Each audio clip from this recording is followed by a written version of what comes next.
এতিয়াও সময় আছে প্ৰমোদ বড়োৱে বিটিচিত এটা কেবিনেট ডিসিশন লৈ পেলাই যদি দিয়ে ইলেকশন কমিশনার বা আসাম গভর্নমেন্টক তেতিয়া এটো হৈ যায় খুব ইজিলি হৈ যায় পিপিএलआ देरहागोन ना बिपिएफआ देरहागोन बे दरं समष्टियाव गिबियावनो अननाय सिबिनायखौ बावहरनानै आंनि गोदान मोनसे भिडिअ नोंथांमोनखौ गासैखौ बरायनाय बावहरबाय दिनै फुंनि 10 बाजिसोआव बिटिआरनि सीएम प्रमोद बर' सार बिथांनि गारियाव मोनसे जाब्रबथाय जाथाय जादोंमोन मानि थाखाय जाखो बे जाब्रबथाय जाथाया मोजाङै मिथिना मोननाय जायाखै जियानो जाया मानो गुबुन मोनसे खौराङा जादों हेलमेट कय हेलमेट आमा कले मुख चालान करसा ऑनलाइन एतिया तय कर ओय हेलमेट कय ओय हेलमेट आला आमा कले चालान करे निजे ओय सर हेलमेट कय ओय हेलमेट कोड हेलमेट गाड़ी के जगह चलाइछे भाई गाड़ी के हेलमेट एकटे खानाय हां हेलमेट कय पुलिस बिफानानो जुदि बेबायदि गिदिङोब्ला आरो दिनैनि समाव जोंनि रायजो राजाखौ पुलिस बिफाना मा फोरोंबावगोन जायफोरानोखि हेलमेटखौ लानानै सोलिया दिनैनि समाव आं बेखौ सानो 2 लाख 1.5 लाखनि गारि लानानै बिथांमोना गावनि खर'नि बेसेनखौ मानो बा गावनि बिथांनि बे खख्लाखौ थेमाखौ बेसेन गैयै मानो खालामो दिनैनि दिनाव 2 लाखनि गारि लानानै बा 1.5 लाखनि गारि लानानै बै बिथांनि हेड अफिसखौ बा खर'खौ बेसेन गैयै मानो खालामो दिनैनि समाव पुलिस बिफाना जोंखौ हमबादा हम पुलिस बिफाना जोंखौ सालान दानबादा दान नाथाय जोंनि बै खर' एबा मेलेमा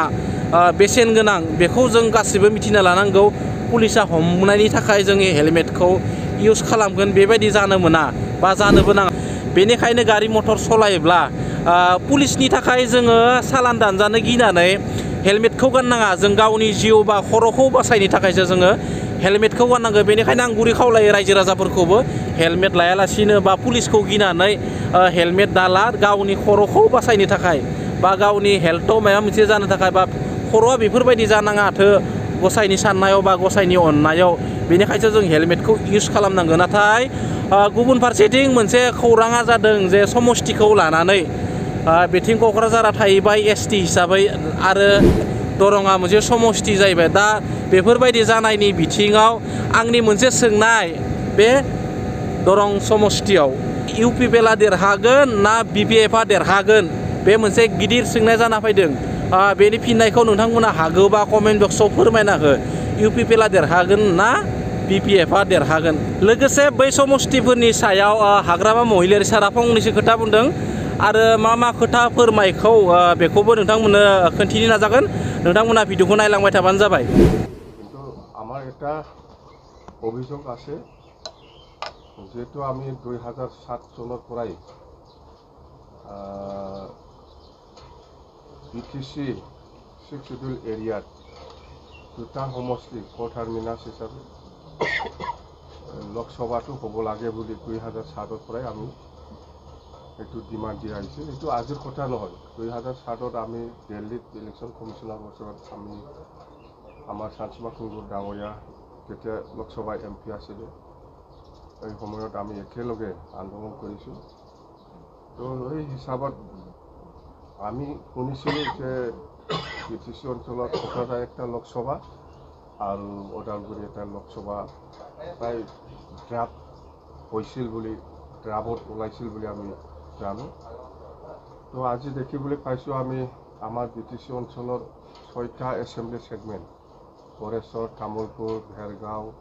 টংলা ওদালগুৰি আৰু মাজবাটটো দৰং পাৰ্টত গ'ল তো এইটো আমাৰ কাৰণে এইটো মানে কি বুলি কয় একচেপ্টেবল নহয় আমি দল হিচাপে এইটো আমি অবজেকশ্যন কৰিম প্ৰমোদ বড়োৱে যদি ইচ্ছা কৰে এতিয়াও সময় আছে প্ৰমোদ বড়োৱে বিটিচিত এটা কেবিনেট ডিসিশন লৈ পেলাই যদি দিয়ে ইলেকশন কমিশনার বা আসাম গভর্নমেন্টক তেতিয়া এটো হৈ যায় খুব ইজিলি হৈ যায় যদি ইচ্ছা আছে ইচ্ছাটা নাথাকিলেতো নিদিবই